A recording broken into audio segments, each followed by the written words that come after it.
So this is the 56 Tweed Princeton, and this is one of the owner's three 50s Harmony Stratatones, which are really weird little wonderful guitars.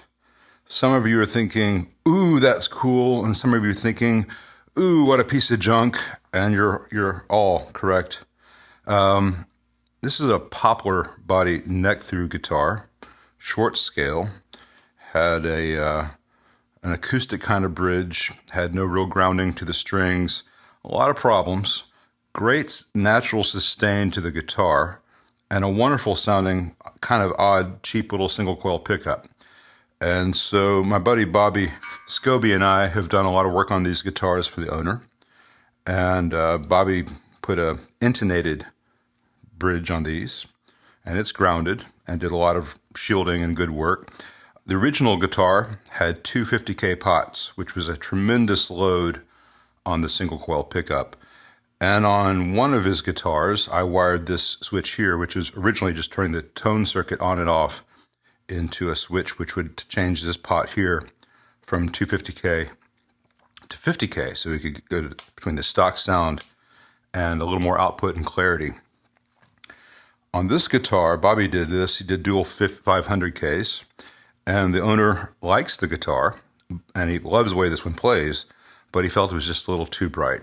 So thanks to the miracle of parallel resistors, it's now 250K rather than 500K, and back to 50K for the stock original sound. So I'll let you hear both. The volume on this Princeton is at 3, and the tone is at 8. So fairly neutral sound, just on the edge of. So it's got some bark, but not real overdrive. So here's the full frequency response.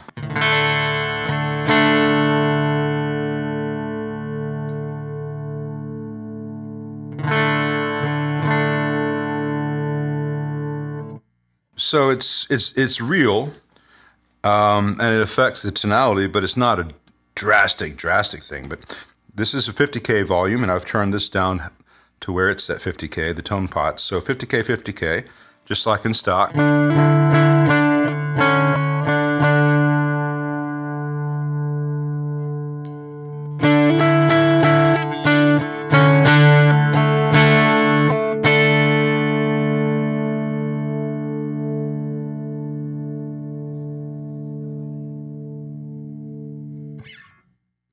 Yeah, Nigel would approve. So he can have the sound of the original guitar now. Just flip that and turn the tone down about 50%, and that's 50K. Or he can get 250K and stay 50K, or he can go up to 500 and take the tone pretty much out. A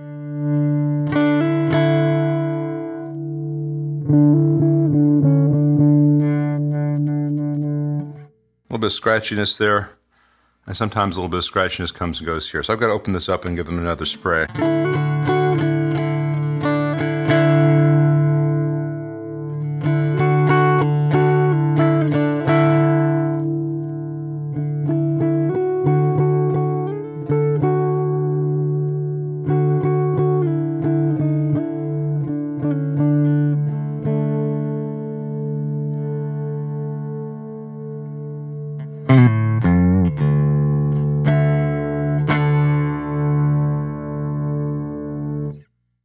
Now, I don't play in Dad Dad, which is how he has this tuned.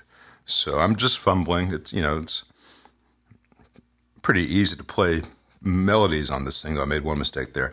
Chords are a little bit trickier to figure out because it's all just fifths, and I'm not going to have this guitar long enough to figure out how to play in this tuning. But it is holding that tuning, and it is intonated in that tuning.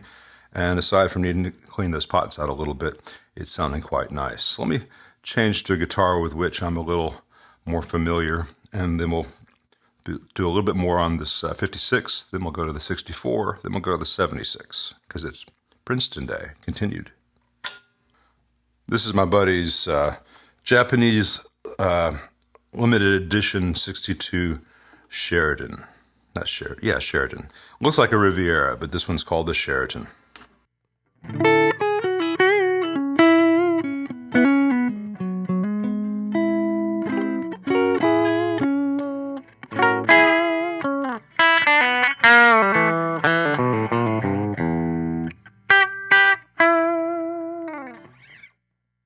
If I turn the amp up a little bit, let's go from 3 to 6.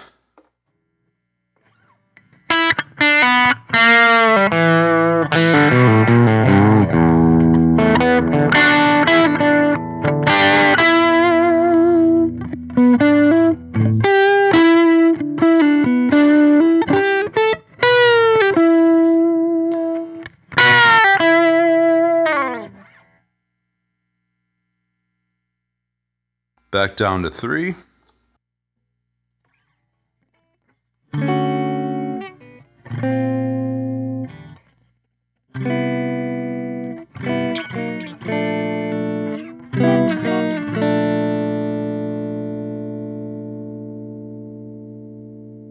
Backed off on the tone.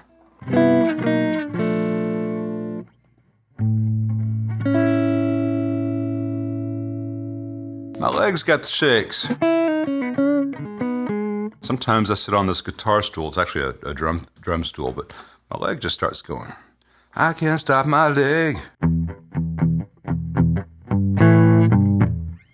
I'll stop here. Let's switch to the 64. These are both lovely guitars.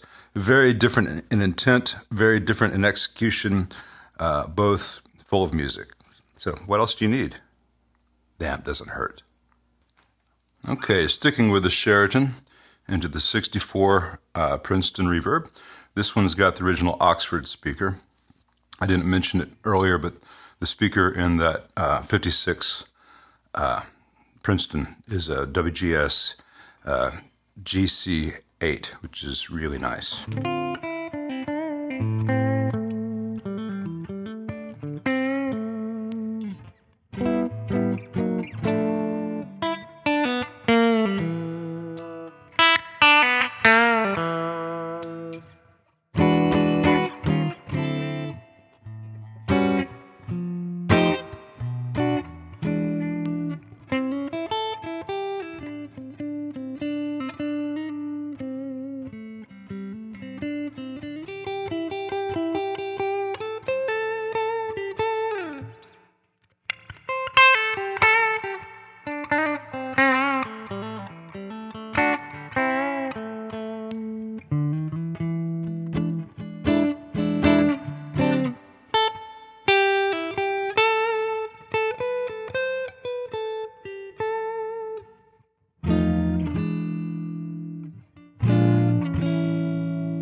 You know, that doesn't suck at all. It's a really nice guitar. I think these are going for like $1,500. So twice the price of the made in Korea and made in China Epiphone Sheratons and Rivieras and Casinos, some of which are also quite nice. But I think this one would really be worth seeking out. Though, like I said in the review on this guitar, the neck is extremely thin, almost Ibanez thin. So, you know, depends on your preference. I wish this had just a little more meat to it. Let's go to a Strat. All right, the one that I probably play more than anything else in these videos. It's an EJ Strat with Kinman traditional Mark IIs. They've changed whatever they're making now, but whatever their 50s set is now would probably be similar or maybe even better. I've had these for 15, 20 years. I love them. And it's got the Callahan bridge, which is by far my favorite of the vintage bridges out there.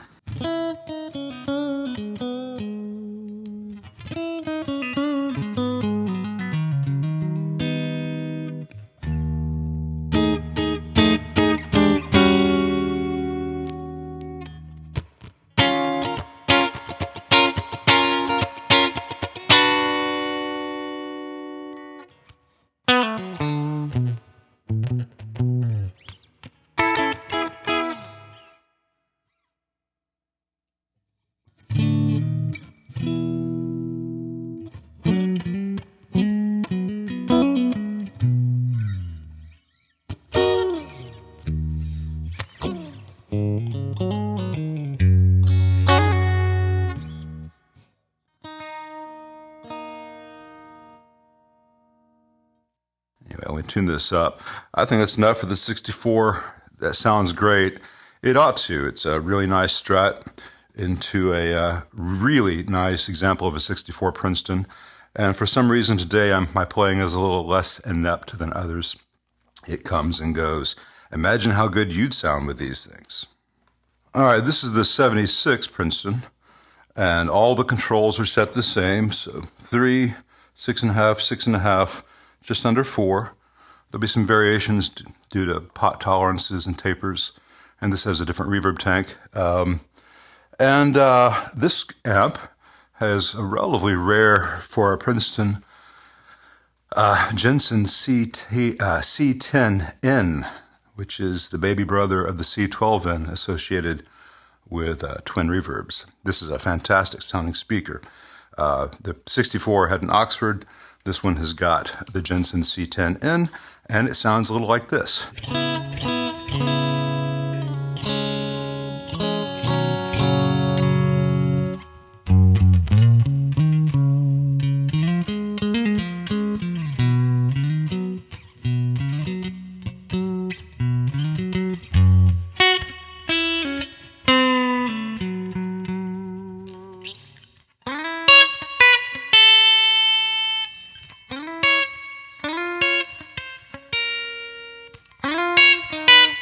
How's that go?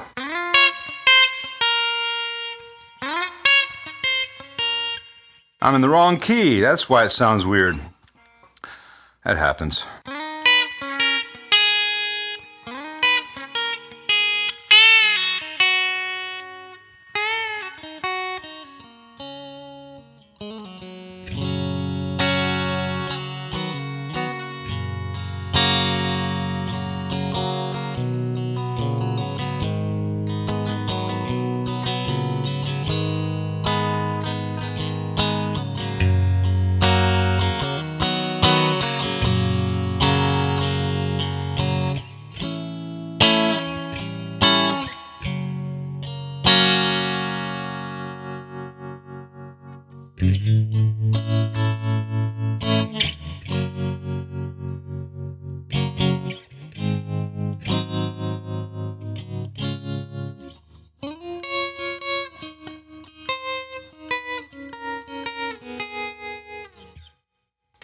I spoke too soon about ineptitude. I forgot how that song went. I need to put on Nashville Skyline someday when I don't have 30 amps that need to be done yesterday. I'll sit down and play along with the records again. Must be nice.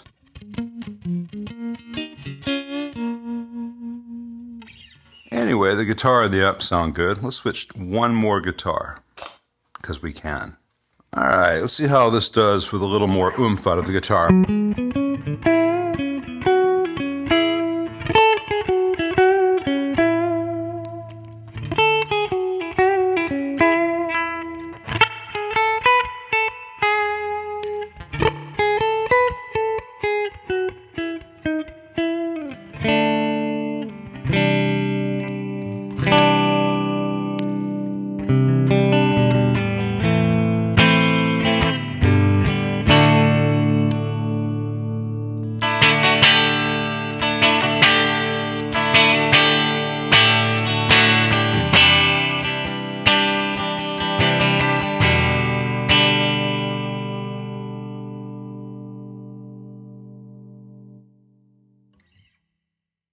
I'll stop there. But, man, humbuckers can sound muddy through some amps. This amp sounds great with every guitar. All three of these Princetons sound great with every guitar I've plugged into them, and I've not been going back and forth and saying, oh, I need to change this now. I need to change this now. The sign of a really great amp, in my opinion, and my experience, especially given feedback from players who take these out and use them live, is that a really great amp, you spend much less time thinking about the amp. You don't think, man, between the next verse and chorus, I got to turn that treble up or turn that treble down or adjust the mids, or that's just not quite it. You just set it to where it sounds good. And then it just sounds good. And that can be an AC30, that can be a Princeton, that can be a Marshall Super Lead, pick your poison. A great example of a great amp doesn't make you think about the amp. You're not always thinking what needs to be better. You don't have option paralysis. You plug in, You dial it in real fast. It sounds good. You play. That is the goal.